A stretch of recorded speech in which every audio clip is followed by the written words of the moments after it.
Ang thesis. Ang pilosopiya sa sinuunang Gresya ay isang paghahanap ng katotohanan o alatya na lampas sa hanganan ng karaniwang pananaw or abot-tanaw.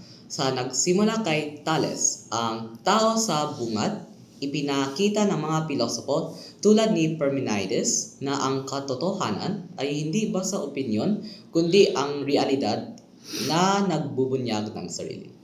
Okay. Mga support ang punto. Una, si Thales ang tao sa bungad ng filosofiya dahil siya ang nagbukas ng daan tungo sa makatuwirang pag-iisip. Ikalawa, ang katotohanan ay yaong umiiral at hindi maikakaila kaiba sa simpleng opinyon. Ikatlo, itinuro ni Parmenides na ang tunay na pagiging ay walang hanggan at hindi nagbabago. Ipinapakita ang lalim ng aletheia. Mga pagtutol.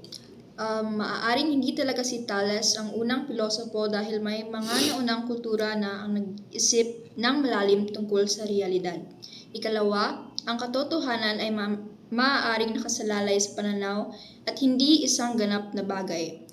At ikatlo, ang pahayag ni Parmenides na ang pagbabago ay ilusyon ay tila sumasalungat sa ating araw-araw na karanasan ng pagbabago.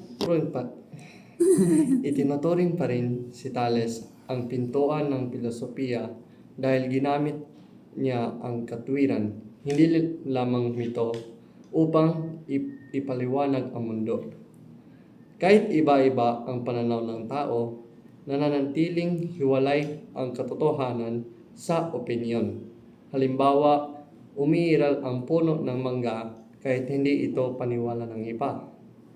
Hindi itinatangi ni Parmenides ang mga anyo, kundi ipinapakita na ang mas malalim na realidad, pagiging, ay nananatiling pareho kahit patila nagbabago ang mga bagay. 1, 2, 3, go.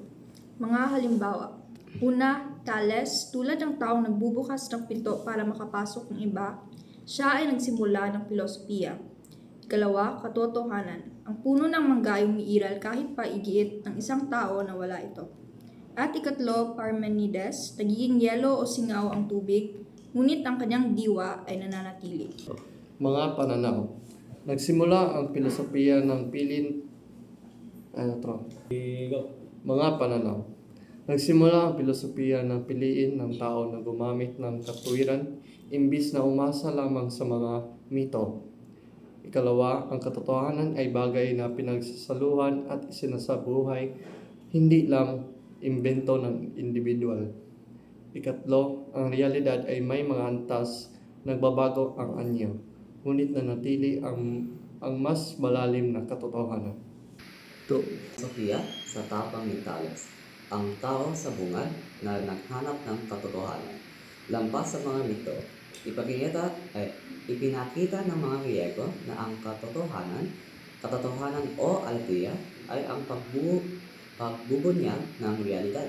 Hindi basta opinyon, pinalalim nito ni Parmenides sa pagtuturo na ang tunay na pagiging ay walang hanggan.